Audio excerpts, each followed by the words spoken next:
اب انسان غصے میں آ جاتا ہے، اس کی بھی وجوہات ہیں، اسباب ہیں۔ تو محققین علماء فرماتے ہیں کہ 5 اسباب ایسے ہیں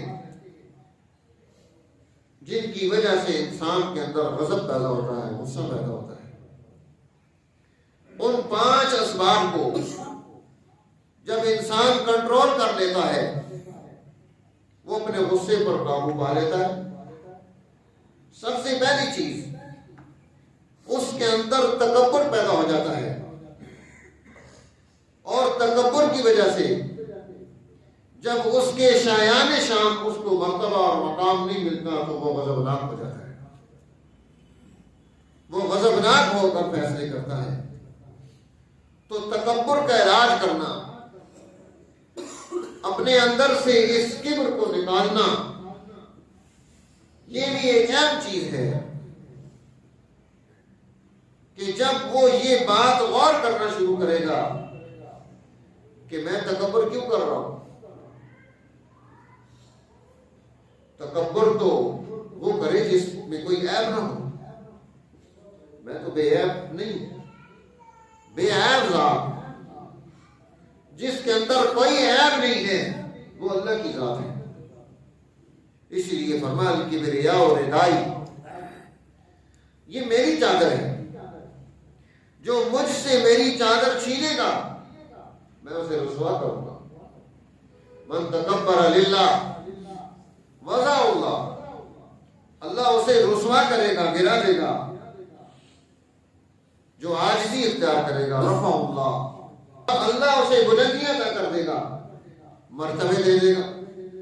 تو اس لیے بندے کو بندگی اختیار کرنی چاہیے، بندگی اعلیٰ خلق ہے، اور تکبر ایک بری چیز ہے، بد اخلاقی ہے۔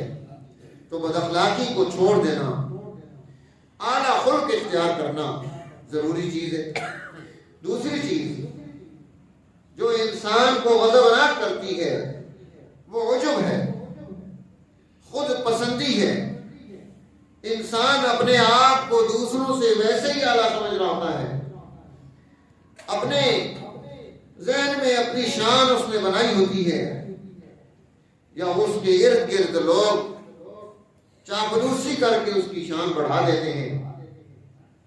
اب اس عجب کی وجہ سے جب اسے وہ مرتبہ اور مقام نہیں ملتا تو اس میں غضبناکی پیدا ہو جاتی ہے۔ تو شانیں، رفعتیں، بلندیاں، بزرگیاں یہ اللہ کے لیے، وَلِلَّهِ الْعِزَّةُ، عزتیں ساری اللہ کے لیے، وَلِرَسُولِهِ، اور عزتیں ساری رسول کے لیے، وَلِلْمُؤْمِنِينَ، اور عزت اس کی ہے جس کے قلب میں ایمان کا نور موجود ہے، اور اس نور ایمان سے وہ انسانیت کے لیے فائدہ مند ہے۔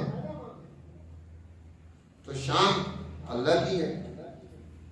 تو انسان جب اللہ کی شان کو سامنے رکھے گا تو اب اس کے اندر یہ خامی، یہ خرابی نکلنا شروع ہو جائے گی، عجب پسندی کی، جس کی وجہ سے وہ غضبناک ہو رہا ہے، وہ غصہ کر رہا ہے، وہ اپنے آپ کو کچھ سمجھنا شروع ہو گیا ہے۔ اب اس غضبناکی کی تیسری وجہ یا تیسرا سبب کیا ہے؟ وہ ہے مزاح، کہ ہم نے کسی کا مذاق اڑا لیا، تمسخر کیا۔ اس لیے یہ ہلکا پھلکا ہو تو پھر تو کام چلتا رہتا ہے، زیادہ ہو جائے تو پھر دوستوں میں بھی دشمنیاں بنا دیتا ہے۔ اسی لیے ایسا مذاق کہ جس کے نتیجے میں کوئی انسان دوسرے کو ذلیل کر رہا ہو، اسے گھٹیا سمجھ کر اس کے ساتھ ایسا کر رہا ہو، تو یہ انسان کے اندر غضبناکی پیدا کر دے گا۔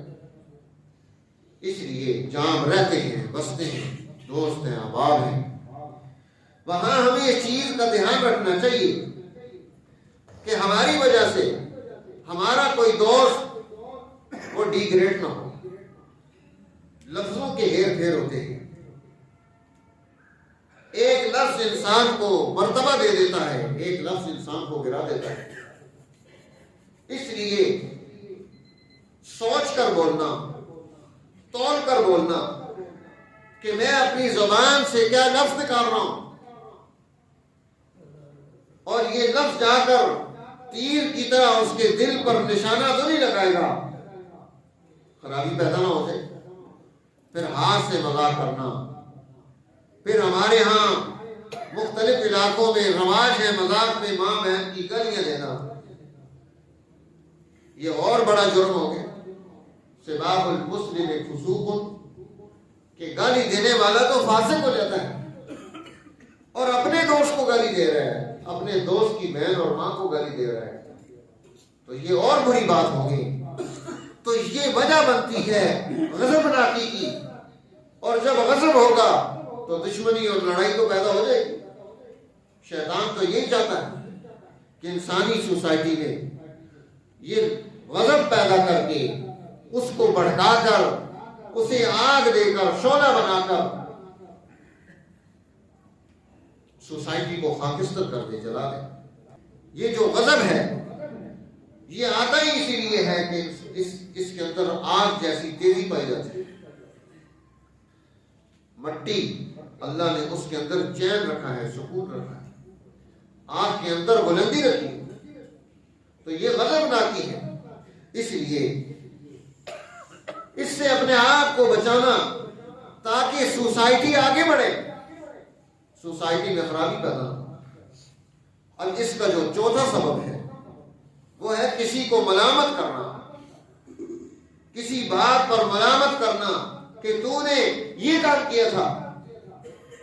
یہ بھی ہمارے یہاں عام ہے، بلکہ ہم تو ماشاءاللہ انتظار کر رہے ہوتے ہیں کہ موقع آئے اور میں اس کو ملامت کروں، اس کی کوئی بات کسی کے سامنے رکھوں۔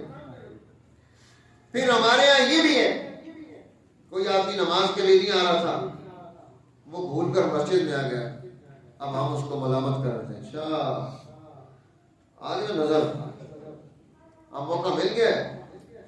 یہ نہیں کہ وہ کیوں نہیں آ رہا تھا، اس کا مسئلہ کیا تھا، اس کو پریشانی کیا تھی، اس کا کوئی حل ہمارے پاس ہے تو ہم اس کو حل کر دیں۔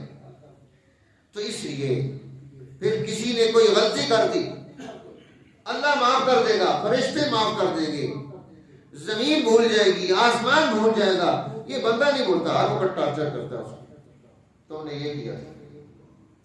بھائی جب آپ دوسرے کو ٹارچر کر رہے ہو تو آپ میں تو کتنے عیب ہوں گے، اگر آپ میں کوئی عیب نہیں تو پھر تو ٹھیک ہے، آپ کر سکتے ہیں، پہلے اپنے عیب تلاش کرو کہ میرے اندر کیا کیا عیب ہے۔ ہاں جی، وہ چھاننی نے کوزے کو معنی دیا کہ تیرے اندر ایک سوراخ ہے، اس نے کہا اپنے سوراخ تو پہلے چیک کرنا، میرا ایک ہے تو تیرے تو ہزاروں ہیں، تو ہم اپنے سوراخ تو چیک کریں نا، ہمارے اندر کیا کیا خامیاں ہیں، ہم کون سا دودھ کے دھلے ہیں کہ باقی سارے غلط ہیں۔ اس لیے ملامت کرنا کسی کو، یہ شریعت اسلام نے اس کو اسی لیے منع کیا کہ یہ غضب ناکی کی وجہ ہے۔ زبان بند کرے، اگر کلمہ خیر نہیں آتا تو کلمہ شر بھی تو نہ نکالے زبان سے، چپ ہو جانا بعض دفعہ اس میں بھی خیر ہوتی ہے کہ بندہ چپ ہو گیا، خاموش ہو جائے، اچھی بات نہیں کر سکتا تو بری بات بھی تو نہ نکالے زبان سے، تاکہ سوسائٹی میں بد امنی، بد اخلاقی اور خرابی نہ پیدا ہو۔ اور اس کی پانچویں وجہ، پانچواں سبب یہ ہے مال اور جاہ کی حرص۔ مال کی حرص کی وجہ سے حریص ہو گیا، ہائے مال ہائے مال ہائے مال، ہر وقت ہر طرف سے مال ہی جمع کرنے میں لگا ہے۔ یہ جاہ پرست ہے، وہ کرسی کو نہیں چھوڑنا چاہتا۔ یہ جتنے ہمارے حکمران ہیں براجمان ہو جائیں تو اترتے نہیں، اتر جائیں تو ان کی فکر نہیں ہوتی ہے کہ کسی طرح یہ عہدہ مل جائے، اور یہ ٹاپ ٹو باٹم ہے، اوپر سے لے کر نیچے تک، جہاں بھی کسی کے پاس کوئی عہدہ ہے وہ اس پر براجمان ہو جاتا ہے۔